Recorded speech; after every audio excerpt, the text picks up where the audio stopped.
we are obliged, sir. Now, with a big round of applause, let's welcome our Honorable Chief Minister Shri Arvind Kejriwal to light the wick of motivation for our young cadets.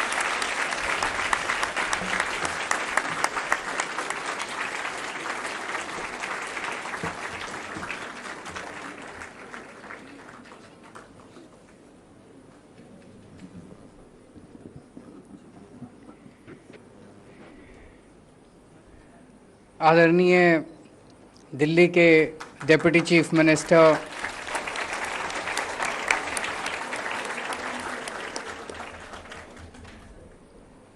और दुनिया के सबसे अच्छे शिक्षा मंत्री मनीष सिसोदिया जी,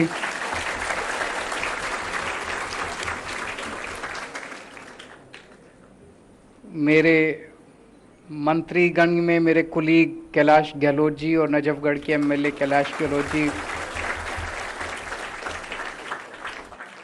हमारे शिक्षा सचिव अशोक कुमार जी, शिक्षा डायरेक्टर हिमांशु जी, दिल्ली सरकार के अन्य अधिकारीगण, प्रिंसिपल, टीचर्स, कैडेट्स, पेरेंट्स, आप सब लोगों को मेरा नमस्कार, सबको मेरा प्रणाम, जय हिंद। आज एक बहुत शानदार सपना पूरा हुआ लगता है। हम लोगों ने साल 2 साल पहले सोचा था कि दिल्ली के अंदर कोई सैनिक स्कूल नहीं है। दिल्ली के जो हमारे बच्चे फौज में जाना चाहते हैं, देश के लिए सेवा करना चाहते हैं, देश के लिए मर मिटना चाहते हैं, देश की सुरक्षा में जाना चाहते हैं, उनके लिए कोई फॉर्मल सिस्टम नहीं है जो उनको फौज में भर्ती करने के लिए तैयार कर सके। बहुत सारे बच्चे अपने से जाते थे, अपने से तैयारी करते थे, एनडीए की भी तैयारी करते थे, अलग अलग एंट्रेंस की तैयारी करते थे, लेकिन कोई फॉर्मल सिस्टम नहीं था जिसके जरिए बच्चे तैयारी कर सकें। अन्य राज्यों के अंदर कई सारे सैनिक स्कूल थे, दिल्ली के अंदर ऐसा कोई स्कूल नहीं था। तो हमने सोचा दिल्ली के अंदर एक स्कूल होना चाहिए।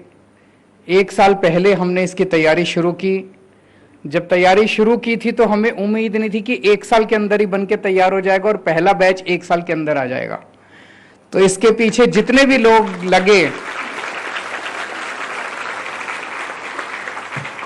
बहुत लोगों ने इसके लिए मेहनत की, बहुत लोगों ने इसके लिए कोशिश की। उन सब लोगों को मैं तहे दिल से दिल्ली की ओर से और देश की ओर से बहुत बहुत बधाई देना चाहता हूं और शुक्रिया अदा करना चाहता हूं कि आज ये सपना सार्थक हुआ। अभी मैं घूम के आया पूरे स्कूल के अंदर, क्या शानदार स्कूल बना है कि नहीं है? So all of you are very proud कि आप पहला बैच हैं इस स्कूल के, जो इतना शानदार स्कूल, सैनिक स्कूल बना है ये। और यहाँ पे जितने पेरेंट्स आए हैं उन सारे पेरेंट्स को भी मैं बहुत बहुत बधाई देना चाहता हूँ।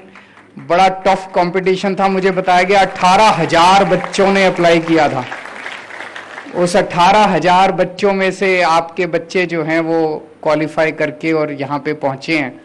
और जब इतना टफ कंपटीशन देके स्कूल में एडमिशन लिया है तो ऊपर वाले से गुजारिश करता हूँ और मुझे पूरी उम्मीद है कि आपके बच्चों का एनडीए में भी होगा और जहाँ जहाँ पेपर देंगे आगे वाले पेपर भी वो ज़रूर क्लियर करेंगे। मैं भी पढ़ रहा था, एक तो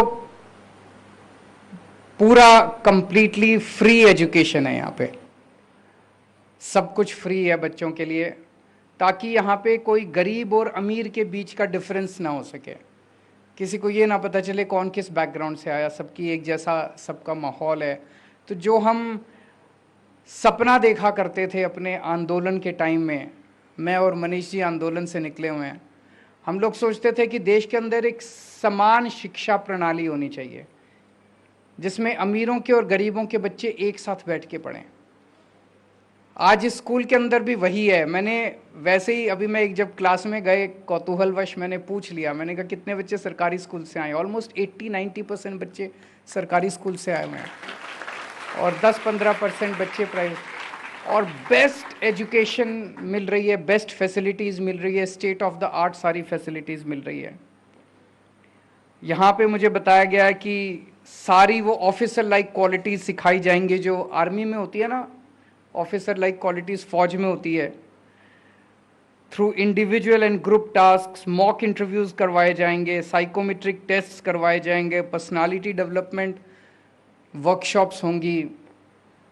बड़े बड़े स्कूलों में नहीं होता यह सब, आप सबको मिलेंगी ये सब। एनडीए के लिए, नेवल एकेडमी के लिए, यूनिफॉर्म्ड सर्विसेज के लिए जितने एंट्रेंस एग्जाम्स हैं, जितनी एंट्रेंस वो हैं, उनके सब के लिए आपको तैयार किया जाएगा। जैसे अभी अब जिस स्कूल उसमें क्लास में गए, हमने पूछा क्या पढ़ा रहे हैं, तो टीचर ने कहा ट्रिग्नोमेट्री। बोले ट्रिग्नोमेट्री पे ज़्यादा ध्यान दे रहे हैं क्योंकि 10 क्वेश्चन ट्रिग्नोमेट्री के आते हैं एनडीए में। मुझे बहुत अच्छा लगा सुन के कि पेपर के हिसाब से करा रहे हैं कि ज़्यादा से ज़्यादा बच्चे जो हैं वो क्वालिफाई करें और एनडीए के अंदर जाएं। यहाँ पे आपको हम रिटायर्ड सर्विंग ऑफिसर्स जो हैं फौज के, उन एक्सपर्ट्स को बुलाएंगे, उन एक्सपर्ट्स से आपको कोचिंग करवाएंगे। जो ट्रेंड इंस्ट्रक्टर्स हैं उनको बुलाया जाएगा, उनसे आपको कोचिंग करवाई जाएगी। हॉस्टल फैसिलिटीज़ बहुत अच्छी हैं और ये Delhi board of school education से एफिलिएटेड है। दिल्ली के जितने बच्चे हैं, दिल्ली के स्कूलों से पास आउट, दिल्ली के रहने वाले, ये यहाँ पे एडमिशन उन सभी बच्चों का होता है। शहीद भगत सिंह के नाम पे स्कूल का नाम रखा गया है, वो सोच समझ के रखा गया है, ऐसे ही नहीं रखा गया। 23 साल की उम्र के अंदर उस युवा ने अपनी जान दे दी, कुर्बानी दे दी, फांसी पे चढ़ गया था। अब हमें कई बार ध्यान नहीं आता कि आज़ादी कैसे मिली थी, कितने लोगों ने कुर्बानी दी थी, किस तरह से आज़ादी मिली थी। बहुत लोगों ने कुर्बानी दी थी। अब तो हम अपना 23 साल की उम्र में तो लड़के अपनी गर्लफ्रेंड ढूंढ रहे होते हैं, नौकरी ढूंढ रहे होते हैं। कौन देश के बारे में सोचता है 23 साल की उम्र में? तो शहीद आज़म भगत सिंह के नाम से इस स्कूल को इसीलिए रखा गया कि एक एक बच्चा जो इस स्कूल से निकल के जाए वो देश के लिए मर मिटने का जज्बा लेके जाए, वो शहीद आज़म से इंस्पायर होकर बाहर निकले।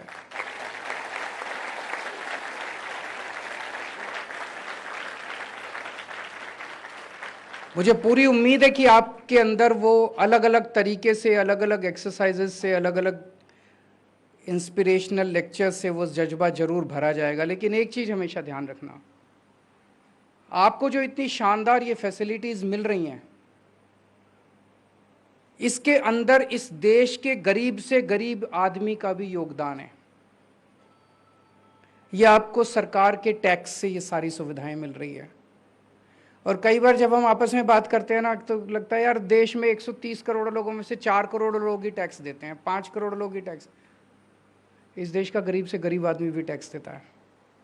बाजार से जब वो आटा खरीदता है, पेंसिल खरीदता है, पेन खरीदता है, भिखारी भी जब बाजार से चावल या आटा खरीदता है, दाल खरीदता है, तो उसके ऊपर टैक्स लगता है, जीएसटी लगता है, एक्साइज ड्यूटी, तरह तरह के टैक्स लगते हैं। तो एक गरीब से गरीब आदमी भी टैक्स देता है। उस टैक्स के पैसे से सरकार चलती है, उस टैक्स के पैसे से आपका ये स्कूल चलता है। तो आपको बनाने में इस देश के गरीब से गरीब आदमी का योगदान है, उसको हमेशा याद रखना। कई बार एक घमंड आ जाता है, यार 18,000 बच्चों ने परीक्षा दी थी, मैं तो क्वालिफाई होके आया हूँ, मैं तो ये हूँ, मैं तो वो हूँ, एक घमंड आ जाता है। ये याद रखना कि आपकी इस पूरी पढ़ाई के अंदर इस देश का गरीब से गरीब आदमी कंट्रीब्यूट कर रहा है। यहाँ से पास आउट होके आपको उसका एहसान चुकाना है। ये तो हो गई ट्रांजैक्शनल बात। लेकिन एक कहा जाता है ना, you should not ask what your country has given you, you should ask what you have given to your country. अगर देश ने आपके लिए कुछ भी नहीं किया, भारत हमारी माता है, माँ के लिए, माँ से कभी ये थोड़ी पूछते हैं, माँ का तो प्यार होता है। तो हमारी माता के लिए, भारत माँ के लिए हमेशा सब कुछ न्यौछावर करने के लिए our entire life has to be dedicated towards that.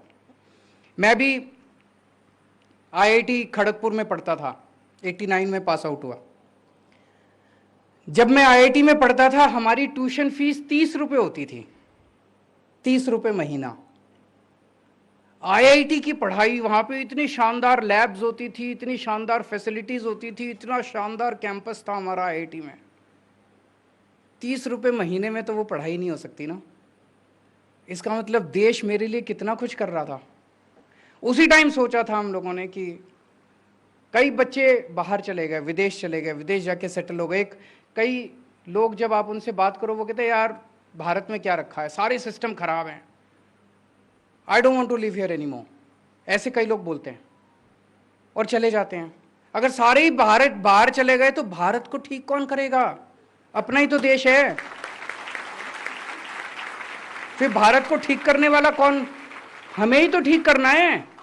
जैसा भी है भारत हमारा है, जैसा भी है मेरा देश हमारा है, इसको ठीक भी हमें ही करना है।